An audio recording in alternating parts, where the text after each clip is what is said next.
បងប្អូនអរគ្នាធ្លាប់បើក Telegram មកជាប់បែបនឹងអត់នេះវាមានពាក្យ submit ពាក្យ log out ហើយទីនេះគេឲ្យដាក់ថា your passcode តាមពិតទៅ Telegram នេះមិនមានបញ្ហាអ្វីទេដោយសារខ្ញុំបានដាក់ passcode ដើម្បីការពារកែងលោកមានអ្នកណាយក computer នេះទៅប្រើគាត់ចូលទៅក្នុង Telegram របស់យើងអញ្ចឹងតោះចូលទៅកាន់ Telegram របស់គ្នាយើងគ្រាន់តែវាយ passcode 4ខ្ទង់ដែលយើងបានដាក់វាជាការស្រេចបន្ទាប់ពីវាយហើយអ្នកនរនេះចុចពាក្យ submit ឬក៏ enter នៅលើ computer របស់យើង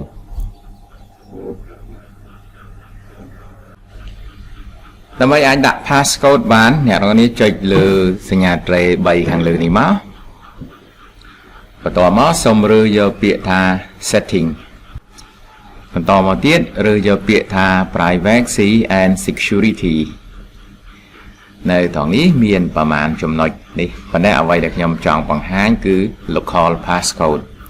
នេះអ្នកនរនេះคลิกលើវាមួយមកបន្តមកនៅត្រង់នេះវាឲ្យយើងវាយលេខ passcode 4ខ្ទង់ឥឡូវខ្ញុំចាប់ដើមវាយ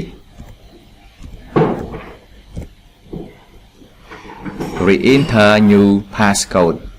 តែនេះសូមវាយលេខ passcode 4ខ្ទង់ដែលយើងដាក់ខាងលើម្ដងទៀត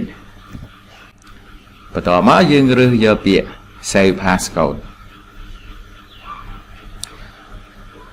នៅបន្ទាប់ពីយើងបានចុចពាក្យ save passcode វាមាន2ចំណុចនៅត្រង់នេះទី1 change passcode អ្នកនរនេះអាចធ្វើការផ្លាស់ប្ដូរ passcode ថ្មីដែលអ្នកនរនេះចង់បាន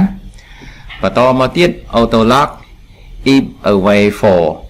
នៅត្រង់នេះយើងឃើញវាមានពាក្យថា 1 minute មានន័យថាវាជាចន្លោះពេលនៃការប្រើប្រាស់ Telegram របស់យើងបើសិនបើយើងឈប់ប្រើវារយៈពេល1នាទីវានឹង lock passcode ដោយស្វ័យប្រវត្តិអ្នកនរនេះអាចធ្វើការផ្លាស់ប្ដូររយៈពេលដោយគ្រាន់តែចុចលើពាក្យថា 1 minute វានឹងបង្ហាញនេះ1នាទី5នាទី1ម៉ោង5ម៉ោងឬក៏10ម៉ោងបន្ទាប់ពីរើសរួចទាំងអស់នេះជ្រើសរើសយកពាក្យ OK ទាំងនេះខ្ញុំរើសយកតែ1នាទីទេហើយ OK ទៅបន្តមកយើងចាក់ចេញហើយបើសិនបើយើងទុកចោល1នាទីហើយខ្ញុំទុកចោល1នាទីដើម្បីឲ្យដឹងថាតើវាមាន lock passcode ដែរឬក៏អត់ហើយនេះទាំងអស់នេះឃើញហើយវាចាប់ download lock passcode របស់យើងអញ្ចឹងដើម្បីអាចចូលទៅកាន់ Telegram របស់យើងតើតែយើងវាយ passcode ដែលយើងបានដាក់ចំនួន4ខ្ទង់ហ្នឹង